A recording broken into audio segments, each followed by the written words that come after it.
प्यारे बच्चों, कैसे हो आप लोग। मेरा नाम है डॉक्टर उत्तम पटेल और आप देख रहे हैं आपका प्यारा सा चैनल उत्तम फिजिक्स बाय डॉक्टर उत्तम। बच्चों, जैसा कि आपको पता है, मैं पढ़ाता हूँ आपको फिजिक्स और आपके सपनों को पूरा करना हमारा उद्देश्य है।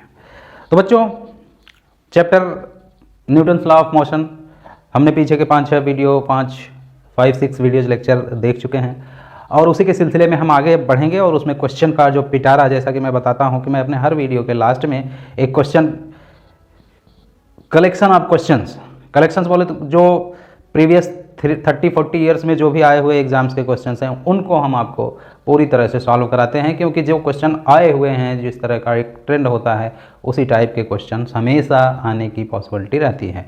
बाकी जब भी मैं टॉपिक पढ़ाता हूँ, थ्योरी में अंदर चैप्टर में रहता हूँ, तो उसमें भी जो कठिन क्वेश्चन जिस तरह के बनते हैं या बनाए जा सकते हैं, उनको भी हम आपको सॉल्व करके एग्जाम्पल के साथ बताते हैं, समझाते हैं। ठीक है बच्चों, तो इतना सारा क्वेश्चन करने के बाद आपके मन में कोई संदेह, कोई डाउट नहीं रह जाता है। उसके बाद भी अगर कुछ आपके अंदर कुछ डाउट बचता है तो आप मुझे कमेंट बॉक्स में या मुझे मेल कर सकते हैं, जिसको मैं आपको फिर से उस पर एक्सप्लेनेशन या क्वेश्चन जो भी रहेगा उसका सोल्यूशन प्रॉपर दूंगा। ओके बच्चों, ठीक है।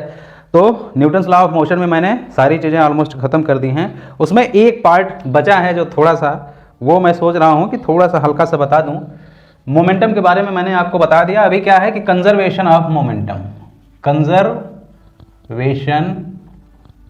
ऑफ मोमेंटम, ये बेटा बहुत इंपॉर्टेंट है, कंजर्वेशन ऑफ मोमेंटम, इसलिए आप इसको समझ जाइए।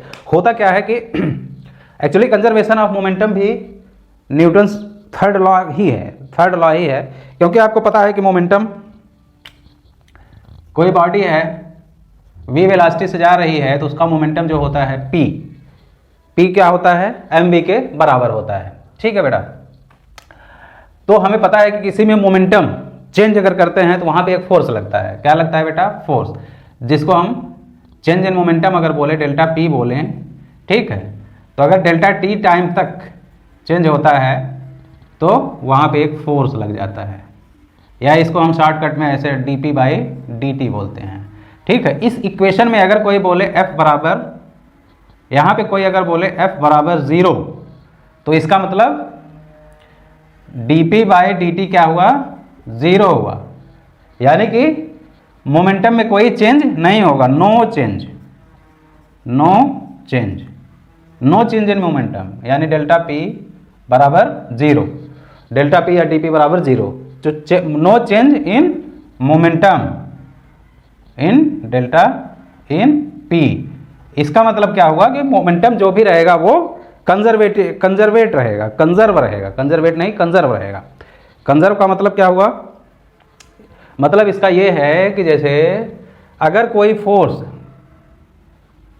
अब मान लीजिए ये बोट है बेटा, ये पानी है, पानी में आप बोट पे हो। ठीक है, अगर v वेलोसिटी से जा रही है, v वेलोसिटी से बोट इधर जा रही है, बोट का मास मान लो m है।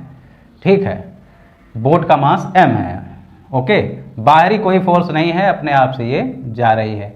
अगर इस पे स्मॉल m का एक और मास यहाँ पे रख दिया जाए, स्मॉल m का, तो इसकी अब नई वाली वेलोसिटी, पहले वेलोसिटी सपोज दैट u है, बाद में इसकी वेलोसिटी v है, तो v क्या होगा? तो ये कंजर्वेशन ऑफ मोमेंटम पढ़ाने का मकसद सिर्फ यही है कि आपका मोमेंटम में क्या है? मास और वेलोसिटी, इसमें कोई चीज़ें बदल सकती हैं, मास बदल सकता है, वेलोसिटी बदल सकता है, लेकिन दोनों का जो मल्टीप्लिकेशन रहेगा मोमेंटम वो नहीं बदलेगा। ठीक है, तो उसको क्या बोलते हैं? This is called conservation of momentum. ये इसके लिए कंडीशन क्या है कि F बराबर होना चाहिए 0। F बराबर क्या होना चाहिए? 0। इसका मतलब नो एक्सटर्नल फोर्स। ठीक है, ऑन द सिस्टम। ठीक है, तो कोई एक्सटर्नल फोर्स नहीं रहेगा तो 0 हो जाएगा। तो अगर पहले मान लो किसी का मोमेंटम p1 है, ठीक है, बाद में p2 हुआ और कोई एक्सटर्नल फोर्स नहीं है, नो एक्सटर्नल फोर्स, इसका मतलब क्या हुआ कि p1 is equal to p2 कह सकते हो। ठीक है, या इसको ये भी कह सकते हैं p1 plus p2 is equal to 0।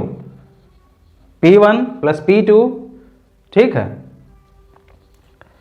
मैं एक पार्टिकल है उसका मैं बता रहा हूं कि अगर पहले P1 है, बाद में कुछ वेलोसिटी या मास में कमी हुई, P2 हुआ तो 0 हो गया। या इसको ऐसे कह सकते हैं कि P इनिशियल बराबर P फाइनल, ठीक है।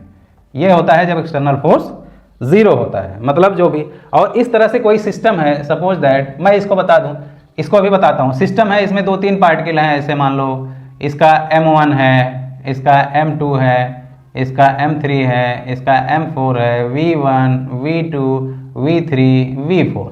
ये सिस्टम है, आपस में ये सब मूव कर रहे हैं, एक मान लो डब्बे के अंदर बंद हैं। तो इनका टोटल मोमेंटम कोई पूछेगा तो क्या होगा बेटा, P बराबर क्या होगा, P1 plus P2 plus P3 plus P4, ठीक है।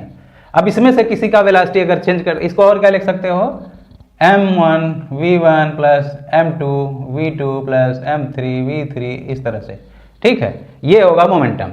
अब इसमें से किसी की वेलोसिटी, किसी का मास अगर कम कर दो, ज़्यादा कर दो, तो जो भी मोमेंटम फिर बाद में आएगा वो भी इसके बराबर रहेगा। मतलब total momentum initial is equal to total final, ठीक है। अब इसी का जैसे ये हुआ,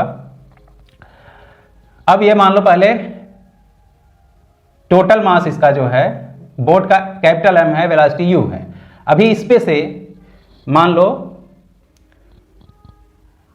एक ऐसे कर दें कि इसी में से एक M आदमी भी तो इस पे बैठा हुआ है, आदमी का मास स्मॉल m है, और ये टोटल है, ये क्या है, टोटल ये बोट का मास है, बोट का, ठीक है।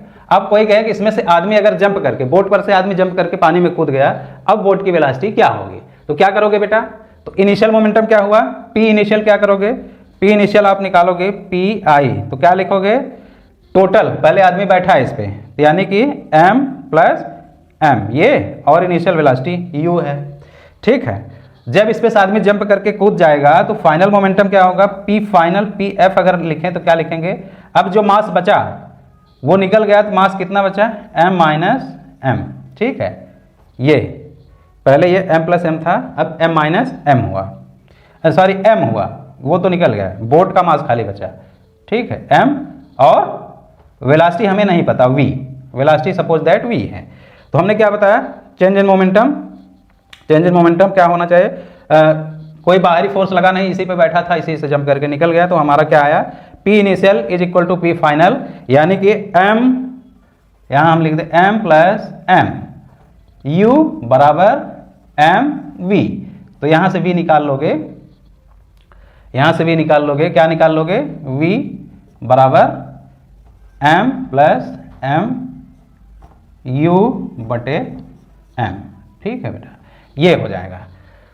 तो ये हुआ P final is equal to, इसकी वेलोसिटी क्या हुई, ये हुई, ठीक है। वेलोसिटी क्या हो जाएगी, ये हो जाएगी, ओके।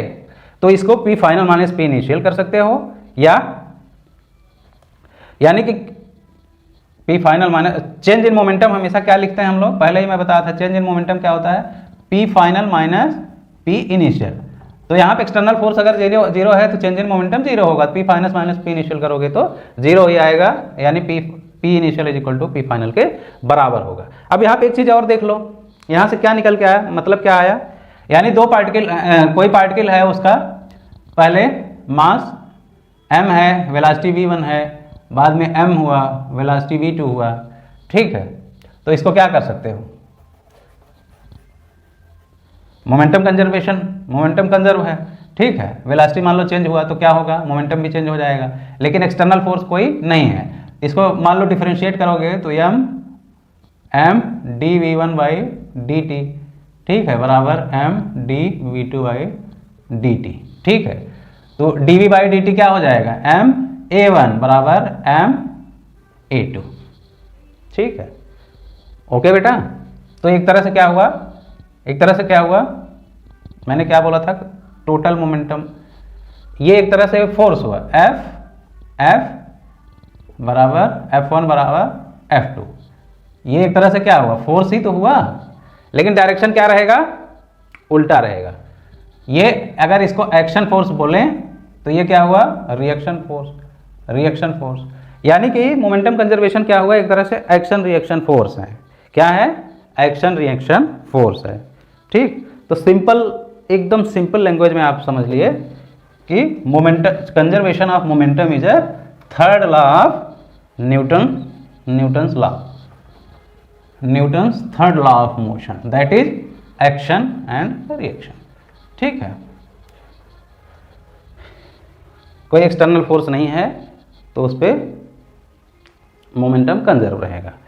जितने भी पार्टिकल हैं उनका मास चेंज हो सकता है, वेलोसिटी चेंज हो सकता है। इसका सिंपल सा उदाहरण मैं आपको दे दूं, मान लो ये ट्रक है, ठीक है, ट्रक है, एक पटरी है, पटरी पे ये ऐसे जा रहा है, पहले मान लो 5 मीटर पर सेकेंड की वेलोसिटी से जा रहा है, इसका मास है 100 kg, ठीक है, आयरन का टिन है या ट्रक है जो भी कह लो, 100 kg से जा रहा है। इस पे जो है 20 kg और मास रख दिया गया, 20 kg, ठीक है, 20 kg और इस पे रख दिया गया 20 kg। तो अब इसकी फाइंड वेलोसिटी, अब इसकी वेलोसिटी क्या हो जाएगी, v क्या हो जाएगी, ये बताना है। तो क्या करोगे, मोमेंटम कंजर्वेशन, मोमेंटम कंजर्वेशन। इसमें एक चीज है कि नो फ्रिक्शन, यहां पे रहेगा नो फ्रिक्शन, कोई एक्सटर्नल फोर्स नहीं, no friction, no external force, ठीक है, no friction, no external force. तो क्या करोगे बेटा, क्या करोगे, चेंज इन मोमेंटम, क्या करोगे, चेंज इन मोमेंटम, इसमें क्या होगा, 0 होगा, इसका मतलब मोमेंटम कंजर्वेशन, मोमेंटम कंजर्वेशन होगा, ठीक है। तो रखने से पहले, मास रखने से पहले इसका मोमेंटम क्या हुआ, वो P इनिशियल हो गया, PI, तो क्या हो गया 100 m गुणे 5, P फाइनल क्या हो जाएगा, अब ये मास रख दिया तो कितना हो गया 100 प्लस 20, और वेलोसिटी हमको नहीं मालूम। तो अगर एक्सटर्नल फोर्स नहीं है, कोई फ्रिक्शन नहीं है, तो P इनिशियल बराबर P फाइनल, इसका मतलब 120, V बराबर 100 इंटू 500, तो V इज इक्वल टू इतना डिवाइडेड बाई 120, ठीक है, 12 चौका 48, ओके, 12 एक्का 12, 6 72, मतलब 4.16 मीटर पर सेकंड कुछ ये रहेगा, मतलब मास बढ़ा दोगे तो वेलोसिटी कम हो जाएगी। ये हुआ, ये क्या हुआ, कंजर्वेशन। ये रॉकेट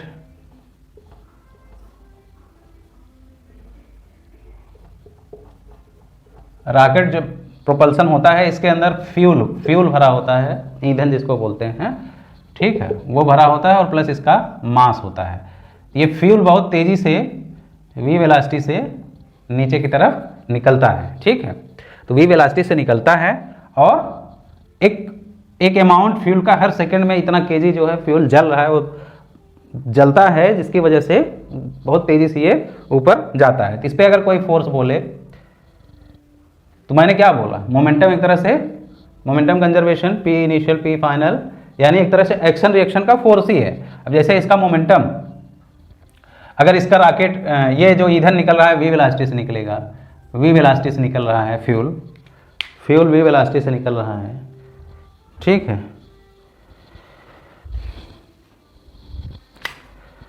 ये v वेलोसिटी से निकल रहा है, फ्यूल v वेलोसिटी से निकल रहा है, ठीक है, और मास मान लो dm बाई dt, मतलब एक सेकेंड में, पर सेकेंड में कितना निकल रहा है।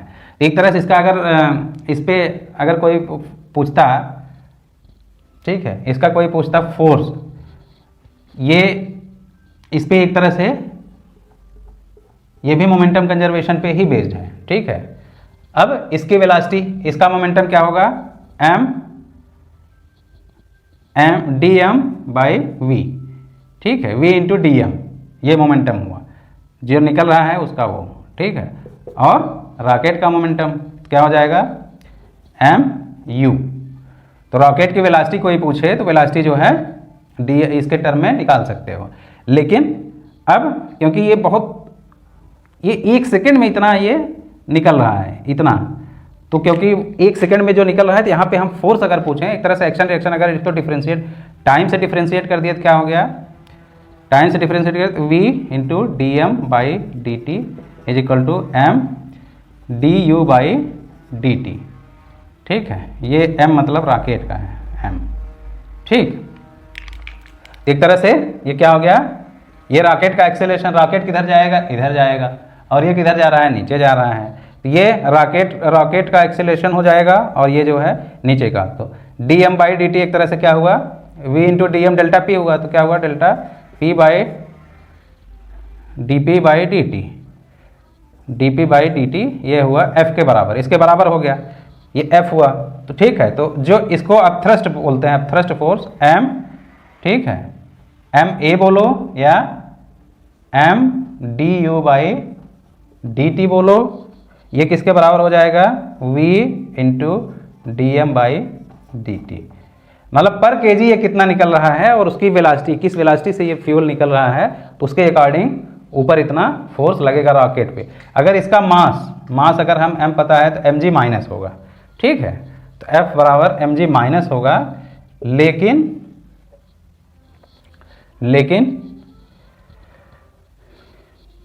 ये अगर g, क्योंकि ये इतना फोर्सफुल रहता है, तो ये फाइनली तो आपका फार्मूला जो, अब थ्रस्ट कोई फोर्स बोले तो क्या हो गया, जो गैस फ्यूल की वेलोसिटी अगर v है तो v into d m by d t, ठीक है, माइनस एम जी।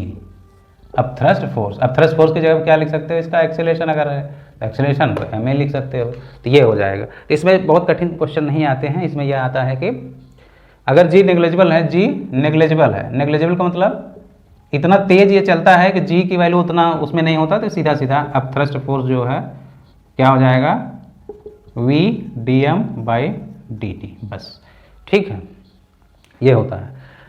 किसी बंदूक से गन से आप गोली अगर शूट कर रहे हो, तो गोली की स्पीड, गोली की मान लो, गोली का वेट स्मॉल m है, उसकी स्पीड मान लो v है, ठीक है, तो उसके साथ साथ रिकॉइलिंग होती है, बंदूक का भी रिकॉइलिंग, ठीक है। यहाँ से जब गोली मारते हो आप, तो गोली की मास m है, वेलोसिटी अगर u है, v है, और इसका गन का मास m है, तो इसकी वेलोसिटी भी निकालना हुआ u, तो क्या करोगे, कंजर्वेशन ऑफ मोमेंटम, तो क्या हो जाएगा, m u बराबर m v, ठीक है। तो इसकी वेलोसिटी अगर निकालनी हो तो m v बाई m, ये भी कंजर्वेशन से ही निकल जाएगा। अब हम अभी क्या है ना कि इस पे अब आपको मैं क्वेश्चन अब लगाना शुरू करता हूँ, फिर आपको चीज़ें समझ में आएंगे। ओके बच्चों, तो अभी हम क्वेश्चन लगाते हैं और फिर आपको चीज़ें, होता क्या है कि सिर्फ थ्योरी पढ़ाते रहें तो उसमें फिर मज़ा नहीं आता, जब क्वेश्चंस आते हैं तो फिर समझ में आता है, ठीक है। तो पहला क्वेश्चन है, the force F acting on a particle of mass small m is indicated by the force time graph as shown, the change in momentum of the particle over the time interval from 0 to 8 second. पहले देख लो भैया, दिया है, अब हम question, ठीक है बेटा, तो मैं क्या कर रहा हूँ, question and discussion 1 of NLM, Newton's law of motion, ठीक है। सवाल क्या है, फोर्स और टाइम का ग्राफ दिया हुआ है,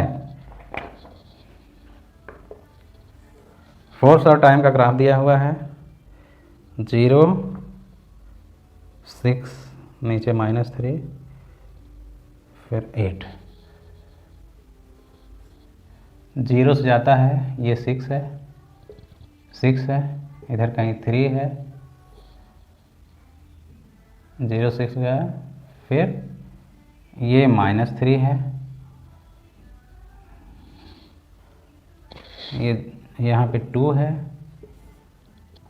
यहाँ पे 4 है, 4 पे गया, फिर ऊपर 3 तक जाएगा, फिर ऊपर ये 3 तक गया, ये फिर 8 पर आ जाएगा, 8 सेकेंड, 0 2 4 8, यहाँ पे 6, यहाँ पे 6, ये 4, ये 2, ये 0, ठीक है। इधर है फोर्स, इधर है टाइम, तो बोल रहा है फोर्स टाइम ग्राफ है, तो फाइंड क्या बताना है, मोमेंटम p बताना है, कब, 0 से t बराबर 0 to t बराबर 8 सेकेंड, t बराबर चेंज इन बताना है, डेल्टा पी बताना है, t बराबर 0 to 8 सेकेंड। अब ऑप्शन मैं आपको दे दूं, ऑप्शन बता दूं, 24, 20, 12, 16, 24, 20, 12, 16। चेंज इन मोमेंटम बताना है, मैंने बोला है चेंज इन मोमेंटम, अभी आपको बताया चेंज इन मोमेंटम कैसे निकालते हैं, पहले का मोमेंटम फिर बाद का मोमेंटम, जो भी आएगा वो चेंज इन मोमेंटम होगा। आप वीडियो को पॉज करिए और आंसर लगा के रख दीजिए, ठीक है। तो जो टाइम पीरियड दिया है, जो टाइम पीरियड दिया है बेटा चेंज इन मोमेंटम, तो जो टाइम पीरियड दिया है, जैसे चेंज इन मोमेंटम हमको एक तो ये है कि वेलोसिटी अगर पता होता तो क्या लिखते, P1 या P इनिशियल बराबर लिखते M1 V1, P फाइनल लिखते M2 V2, डेल्टा P क्या लिखते P final minus P initial, ये लिख देते, ठीक है। अब यहाँ पे दिया नहीं है, यहाँ पे फोर्स दिया है, तो हमें पता है कि फोर्स जो होता है dP बाई डेल्टा T होता है, ये होता है। तो अगर फोर्स हम तो डेल्टा P बराबर क्या होता है बेटा F इंटू डेल्टा T। हमें इस तरह के ग्राफ अगर इंटीग्रेशन टाइप के मिलते हैं F इंटू डेल्टा T, एक y एक्सिस है एक x एक्सिस है, तो इसका मतलब क्या हुआ, एरिया अंडर कर्व। एरिया निकालना होता है, मैं पहले ही आपको ग्राफ में बता दिया, ठीक है। तो जो भी एरिया आएगा उस टाइम इंटरवल का, ठीक है, मतलब इसको हम उसमें लिखते हैं ना कि dP बराबर F into D T, F into D T, तो ये इंटीग्रेशन ही तो होता है। और इंटीग्रेशन में यहाँ से T1 से T2 तक लोगे, ये जो है तो ये P आ जाएगा, चेंज इन मोमेंटम, मतलब P initial P final, okay. तो ये चेंज इन मोमेंटम निकल जाएगा, P final minus P initial, P final minus P initial, जो कि डेल्टा P के बराबर होगा। यह क्या हो जाएगा, जो इसका जो है F इंटू डी टी जो था, integration F into D T, वहीं T1 से T2 तक। तो इसका मतलब एरिया अंडर कर्व निकालना है। T बराबर 0 से T बराबर कितने सेकंड के बीच में, 8 सेकंड के बीच में। T बराबर 0 से T बराबर 8 सेकंड के बीच में बताना है।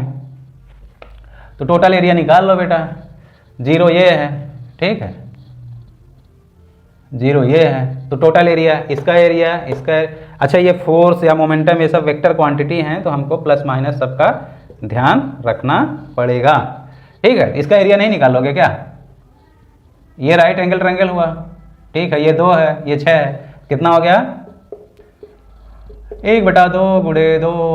तो हम एरिया निकाल रहे हैं, इधर निकाल देते हैं, इधर एरिया, एरिया जो निकलेगा क्या हुआ इसका, 1/2 गुणे 6 गुणे 2 प्लस इसका क्या हुआ, वो प्लस में अगर ऊपर वाला होगा तो ये माइनस में होगा, ये क्या होगा माइनस में, 2 3, 2 गुणे 3, ये माइनस में होगा, ठीक है, माइनस में, मतलब ये क्या हो गया -2 लंबाई चौड़ाई, 2 गुणे 3 -6, इसका क्या हो गया, ये कर दिए, ये +6 हुआ, इसका फिर क्या हो जाएगा, प्लस में फिर आएगा, ये 3 है और ये 4 है, 4 3 12 प्लस 12, तो टोटल जोड़ दिए क्या हो गया, +6 -6 प्लस 12, कितना आ गया 12, डेल्टा पी कितना आ गया 12 केजी मीटर पर सेकेंड, क्या आ गया 12 केजी मीटर पर सेकेंड। तो ग्राफ है तो घबराने जैसा कुछ नहीं है।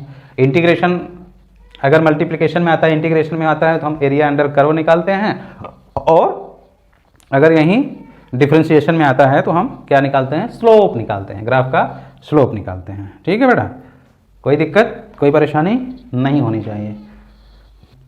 नेक्स्ट क्वेश्चन क्या है बेटा, A body under action of force F is equal to 6I minus 8J minus plus 10K acquires an acceleration of 1 meter per second. The mass of this body. Force दिया है, उसका मास पूछा है यार, मतलब फोर्स दिया है, फोर्स दिया है, फोर्स कितना 6I minus 8J plus 10K, acceleration दिया है 1 मीटर पर सेकेंड स्क्वायर, तो बताना है उसका मास कितना होगा। तो यार हमको पता है कि m बराबर F बराबर m में होता है, तो m बराबर क्या हो गया F/a। अब यहाँ पे एफ ऐसे दिया है तो इसका ये तो वेक्टर फॉर्म में हुआ ना, तो इसका मैग्नीट्यूड तो निकाल सकते हो बेटा। मैग्नीट्यूड कितना होगा, 3 वेक्टर है परपेंडिकुलर वेक्टर, तो अंडर रूट क्या करते हैं x square plus y square plus z square, इनका सबका स्क्वायर कर लोगे, कितना आएगा 36 64 100। देखो माइनस में जो है वो भी स्क्वायर करोगे तो -8 का स्क्वायर करोगे तो वो भी प्लस में हो जाएगा, तो इस सारे के सारे प्लस में हो जाएगा। 36 64 कितना हुआ, 100 प्लस 100 200 हुआ, ठीक है। 200 का मतलब 10√2। ये जब इसका फोर्स हुआ, एक्सेलरेशन ये है, तो मास क्या हो गया 10√2/1 बराबर 10√2, ठीक। अब इसमें हम ऑप्शन क्या दें, उतना लंबा क्या खींचे, हो गया सीधा सीधा। ओके बेटा, सवाल समझ में आया, ठीक है। तेरा इसी तरह sand is being dropped on A conveyor belt eight the rate of capital M kg per second. The force necessary to keep the belt moving with a constant velocity V will be, या ठीक है। Belt है, क्या है, belt. ऐसे कोई belt है, ये घूम रहा है, ये घूम रहा है V वेलोसिटी से, ठीक है। अब यार इस पे कुछ गिरा रहे हो, कुछ गिरा रहे हो, इस पे मास कितना है पहले इसका, M है। अब इस पे कुछ गिरा रहे हो, क्या गिरा रहे हो,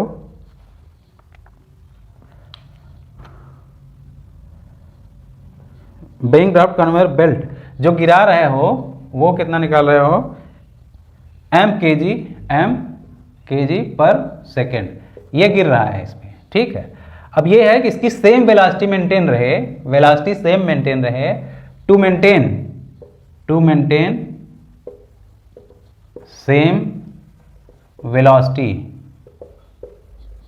what will be required external force, F बताना है, कितना फोर्स लगना चाहिए। मैं आपको ऑप्शन दे देता हूं, mv/2 0 2 mv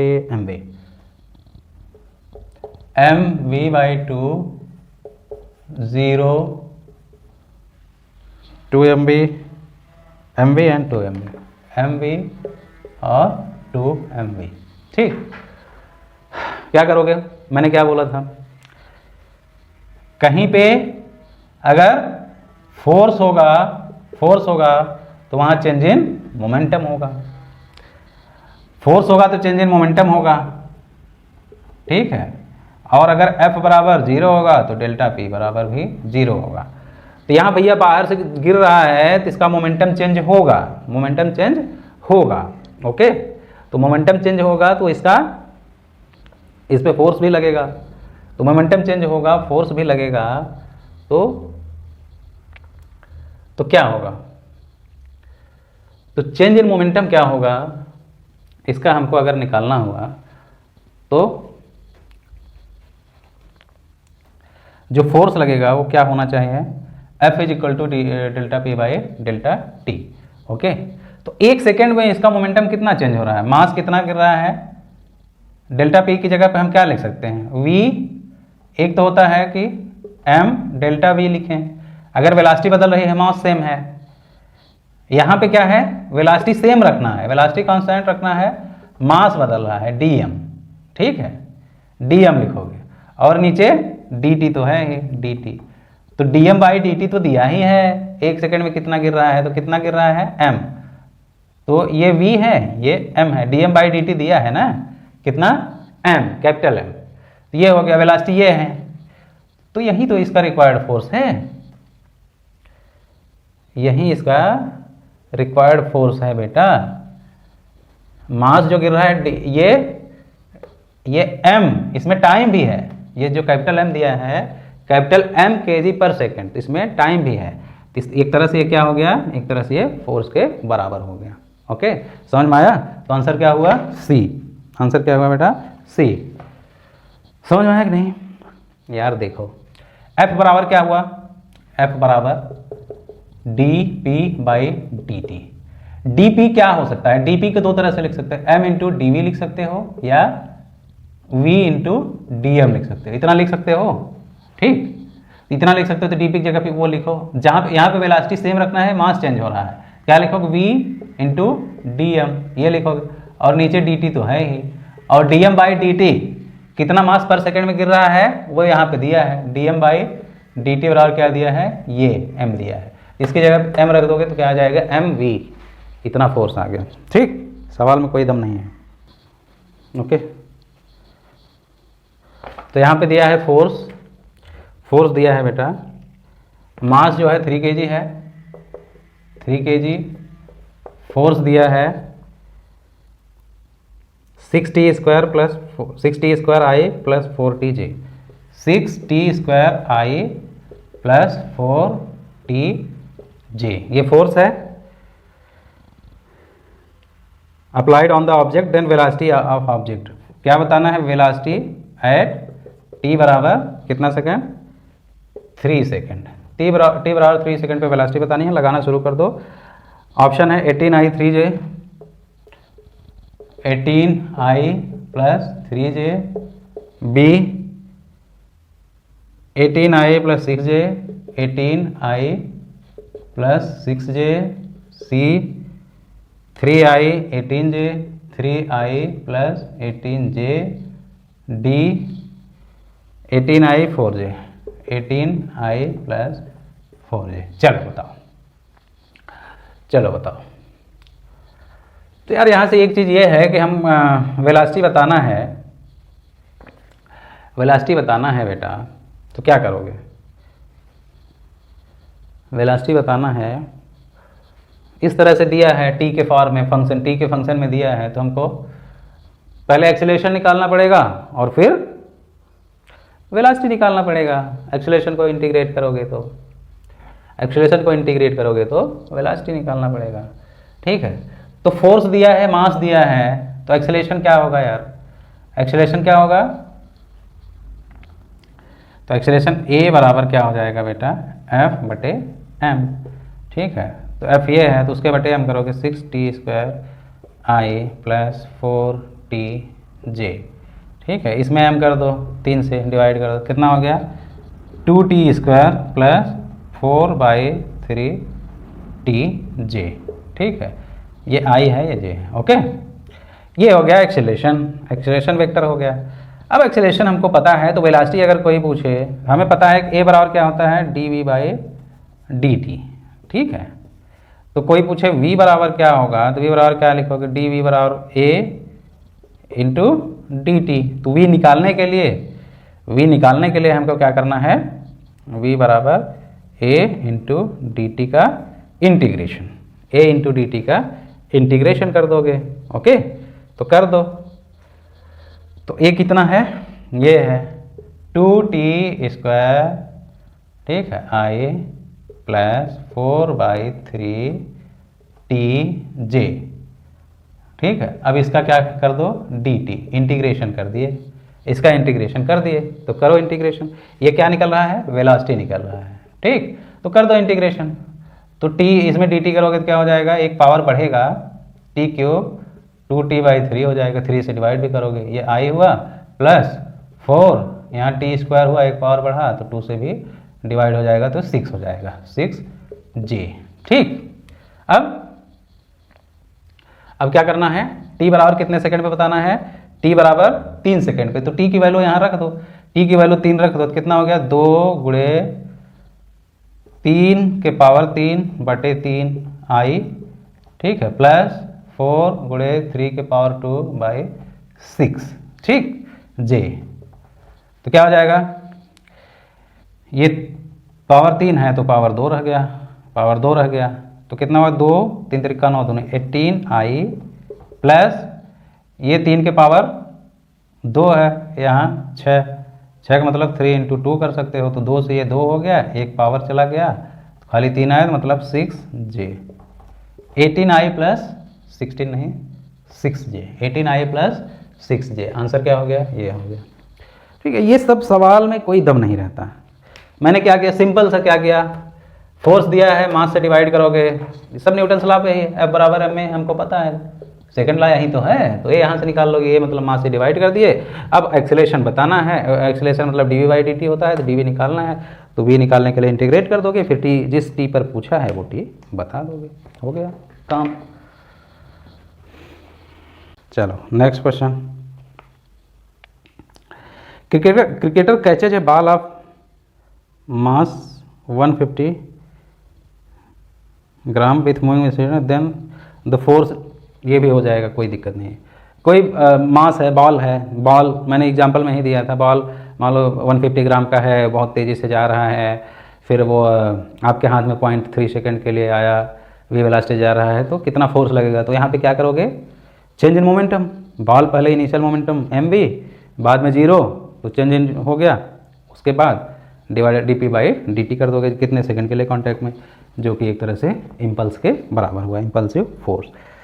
अगर हाँ, if the force on a rocket moving with a velocity of 300 metre per second is 210, then the rate of combustion of the fuel.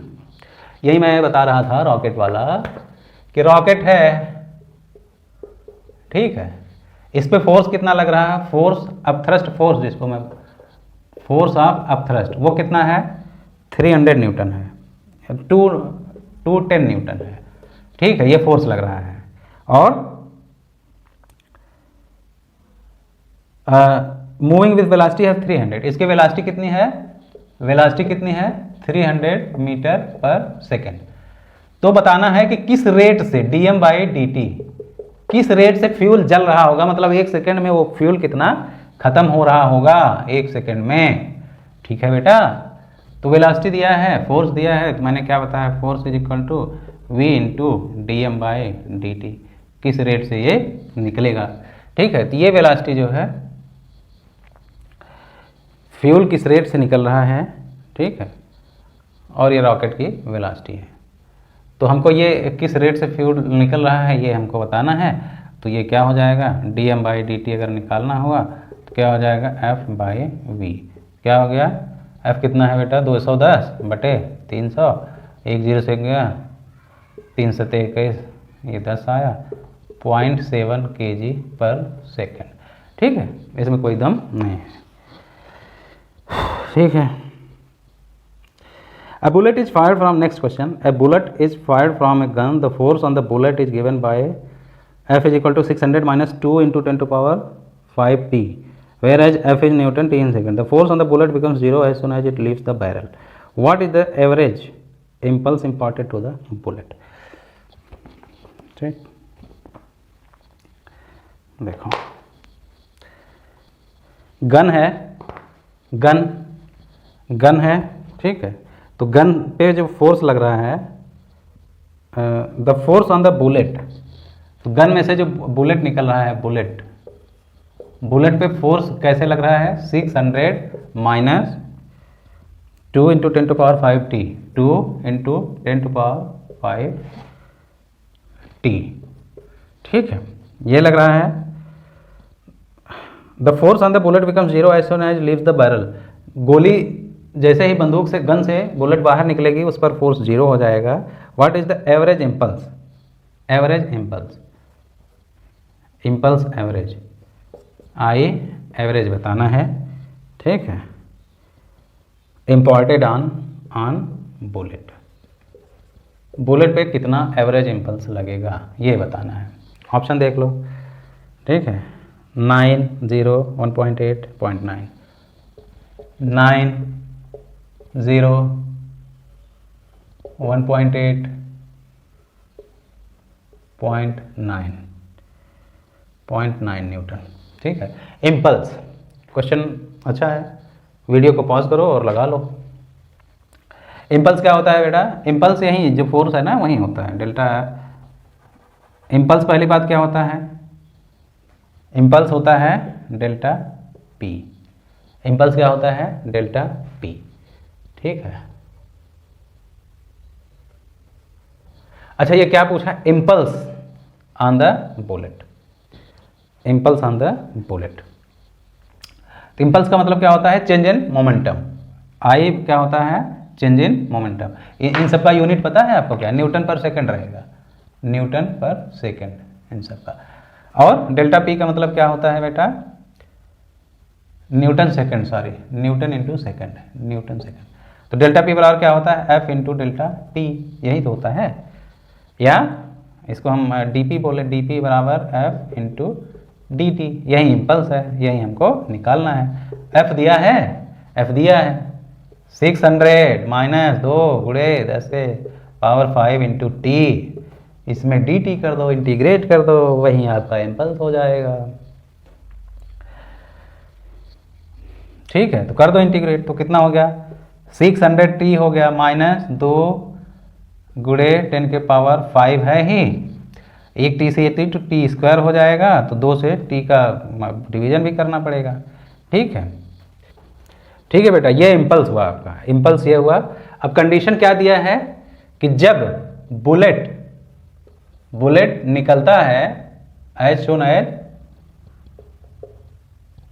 Leave the gun, तो फोर्स क्या हो जाता है 0। ठीक है, तो जैसे जब आप ट्रिगर उसका प्रेस किए तो गोली निकलेगी, तो गोली निकलने में कुछ टाइम लगेगा। गन से जैसे ही बाहर निकल गई तो अब उस पर गन के द्वारा कोई फोर्स नहीं लगा, गन के द्वारा लगाया गया फोर्स 0 हो गया, क्योंकि जब तक अंदर थी तो अंदर उस पर फोर्स लगा, जो स्प्रिंग एक्शन अंदर होता है उसकी वजह से। तो अब गन के द्वारा उस पर फोर्स, तो जैसे ही गोली अंदर से बाहर निकली तो उस पर फोर्स 0 हो गया। तो गोली को गन से बाहर निकलने में कितना टाइम लगेगा, वो जब फोर्स 0 हो गया, जब वो गोली निकल रही है, तो फायर करने से लेकर और गोली बाहर निकलने में कितना टाइम लगेगा, तो वो कैसे निकालोगे।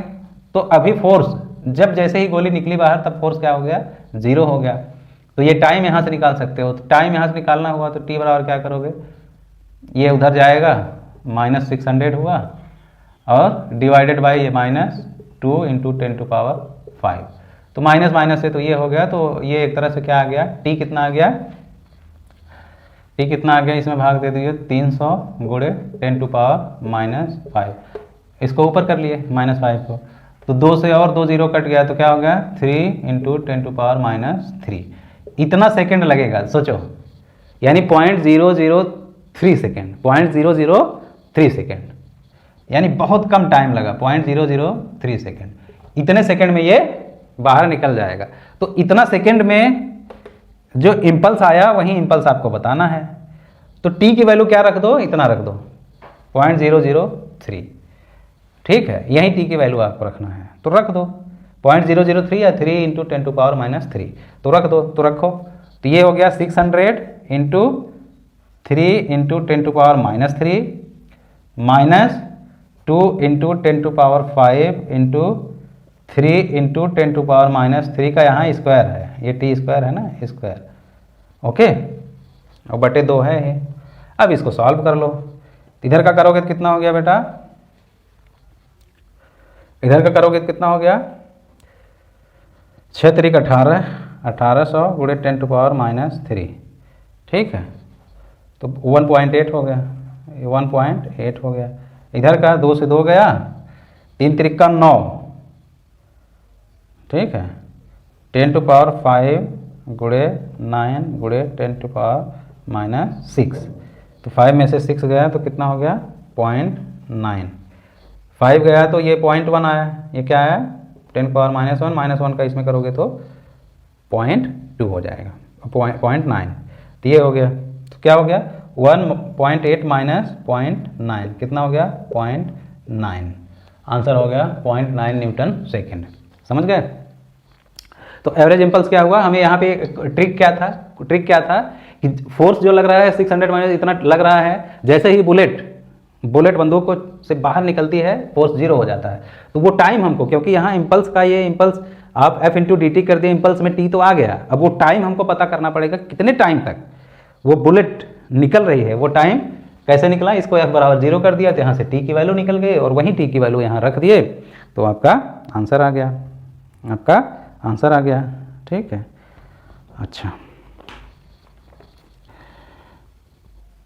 If 5000 kg rocket is set for vertical firing, the exhaust speed 800 meter per second. To give an initial upward acceleration 20 meter per second, the amount of gas ejected per second to supply the needed thrust will be. अब कह रहा है वो rocket को acceleration देना है, rocket है, rocket, अब जो एग्जॉस्ट ये निकल रहा है, ठीक है, इसकी स्पीड जो है, इसकी स्पीड क्या है 800 मीटर पर सेकेंड, ठीक है। इसका मास जो है कितना दिया है 5000 kg, 5000 kg, ठीक है। तो इसको एक्सेलेरेशन कितना देना है, इसको एक्सेलेरेशन देना है 20 metre per second. 20 metre per second square का एक्सेलेरेशन देने के लिए what will be rate of combustion. Combustion मतलब जो फ्यूल निकल रहा है, जो जल रहा है, इसका मतलब dm/dt निकालना है, ये बताना है, ठीक है। ये जो गैस निकल रहा है किस वेलोसिटी से निकल रहा है, इतना निकल रहा है। गैस निकलेगा तो ये रिएक्शन फोर्स एक तरह से लगाएगा। जो फोर्स लगता है जिसको आप थ्रस्ट फोर्स बोलते हैं, वो क्या बोलते हैं v × dm/dt, यही बोलते हैं। तो किस रेट से ये निकलेगा, ऑप्शन आपको दे दूं क्या, ऑप्शन दे दूं, आपको लगाते लगाते हम लगा के बता देंगे, ठीक है। तो फोर्स बराबर v dm/dt, जो फ्यूल की वेलोसिटी, v या u लिखो, जो भी लिखो, dm/dt। तो u दिया है, f दिया, f नहीं दिया है, लेकिन ये तो दिया है, मास एक्सीलरेशन दिया है, मास दिया है, तो यहाँ की जगह क्या लिख दो ma, मैं पहले भी बताया था, ठीक है, बटे u कर दो, तो ये क्या हो गया dm/dt, यही बताना है। तो m कितना है 5000, a कितना है 20 का एक्सेलरेशन देना है, ठीक है। और इसकी जो गैस निकल रही है उसकी वेलोसिटी कितना है 800 है, तो 0 से 0 काट दो, 2 चौके 8 हो गया, ये 0 अभी बचा है, ठीक है। 1 0 ये 1 0 ये 4 हुआ, 1 0 ये 1 0 ये, तो 500 बटे 4, 4 का 4, 4 दूनी 8, 4 पचे 20, इतना kg पर सेकेंड, 125 kg पर सेकेंड के रेट से जलेगा। समझ गया बेटा।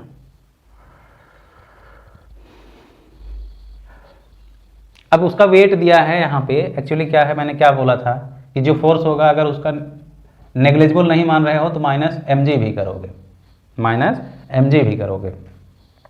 रॉकेट का भार उसमें से माइनस करोगे ना, जो फोर्स लग रहा है, नेट फोर्स इतना लगेगा उसमें से ये, तो यहाँ से mg माइनस भी करना रहेगा। तो ये जो आया है f - mg करोगे, मतलब ma - mg, ठीक है, यानी u × dm/dt क्या हो गया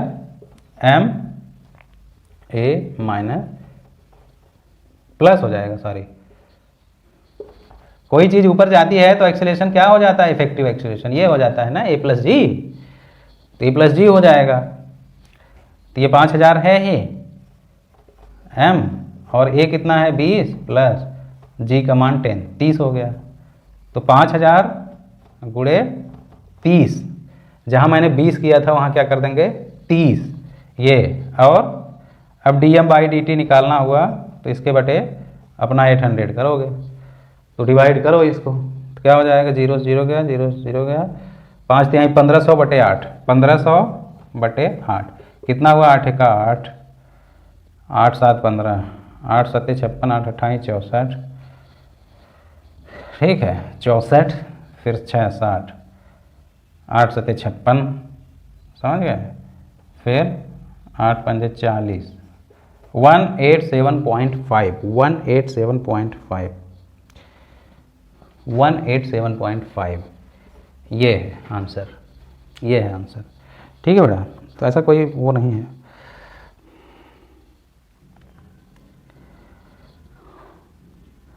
अब इसी तरह है force of 6 newton act on a body at rest of mass 1 kg during this time the body attains a velocity of 30 metre second, the time for which force act on the, कितने समय तक force उस पर act किया, 6 Newton का force लग रहा है बॉडी पे जो पहले रेस्ट पे थी 1 kg का, तो एक्सेलरेशन कितना हुआ 6/1, तो 6 का एक्सेलरेशन हो गया, रेस्ट पे थी, बाद में उसकी वेलोसिटी 30 मीटर हो गए, तो फाइनल वेलोसिटी दिया है, इनिशियल वेलोसिटी रेस्ट है, एक्सेलरेशन पता है, तो टाइम नहीं निकालोगे, v बराबर u plus at, u plus at, u 0 है, तो t बराबर v/a, v दिया है, v लास्ट में इसकी वेलोसिटी दिया है 30 मीटर पर सेकंड, 30/6 कितना गया 5। अच्छा, और force vector applied on A mass is represented by इतना एक्सेलरेशन में ना, what will B mass of the body. Force दिया है 6I - 8J + 10 के, उसका एक्सेलरेशन 1 मीटर पर सेकंड, मास कितना हो गया, तो F/A कर दोगे तो वो वेक्टर फॉर्म में आएगा। मास क्योंकि स्केलर क्वांटिटी, उसका मैग्नीट्यूड बताना है तो इसका सब स्क्वायर में करके कर दोगे, समझ गए। फोर्स दिया है 6I - 8J + 10 के और उसका एक्सेलरेशन दिया है 1 मीटर पर सेकेंड स्क्वायर, ठीक। तो मास निकालना हुआ क्या करोगे, तो 6I - 8J + 10 के में ए 1 से भाग दे दोगे तो ये आ गया मास आ गया। या फोर्स का पहले मैग्नीट्यूड निकालो, मैग्नीट्यूड पहले निकालो फिर 1 से भाग दो, पहले भाग देकर मैग्नीट्यूड निकालो या मैग्नीट्यूड निकाल के भाग दे दो, डिवाइड कर दो, कोई फर्क नहीं पड़ेगा। रॉकेट वाला फिर से है, in a rocket find burns fuel burns at the rate of 1 kg/s, this fuel is ejected from the rocket with a velocity 60 km/s, this exerts force on the rocket equal to. अब fuel की velocity दिया है कितना दिया है 60 km/h और fuel का burn rate कितना है, वेलोसिटी दिया है 60 km/h और बर्न रेट मतलब dm/dt कितना है 1 kg/s, 1 kg/s। फिर फोर्स बोल रहा है, अब थ्रस्ट फोर्स तो क्या लिखोगे v dm/dt। अगर रॉकेट का मास दिया होता तो -mg भी करते, लेकिन वो सब नहीं दिया है तो इसका मतलब उसको नेग्लिजिबल, तो km/h है तो इसको क्या कर दोगे 60 × 1000/3600 ये कर दोगे, ठीक है। तो 1 2 2 6 6 के 36 कितना हुआ 100/6, इसको चेंज खाली कर लिए, उसके बाद ये दिया ही है तो v × dm/dt 100/6, 60 km/s है यार, 60 km/s है, और में नहीं बदलना है, ठीक। 1000 और मल्टीप्लाई हो गया तो कितना आ गया 1 2 3 4 60,000, ठीक है, 60,000 हो गया। तो नेक्स्ट वीडियो में हम फिर क्वेश्चन एंड डिस्कशन कंटिन्यू करेंगे, और भी ढेर सारे अच्छे अच्छे क्वेश्चंस हैं, सवाल हैं, उनको हम पूरा करेंगे। लेकिन वीडियो को आप स्किप नहीं करिएगा, क्योंकि वीडियो जितने क्वेश्चन आप लगाओगे, जितना ज़्यादा प्रैक्टिस करोगे तभी आपका सिलेक्शन होगा। इसके लिए आप देखते रहिए हर वीडियोज़, हर लेक्चर, और चैनल को सब्सक्राइब जरूर करिए ताकि आपको आने वाले अपडेट्स कभी मिस ना हो।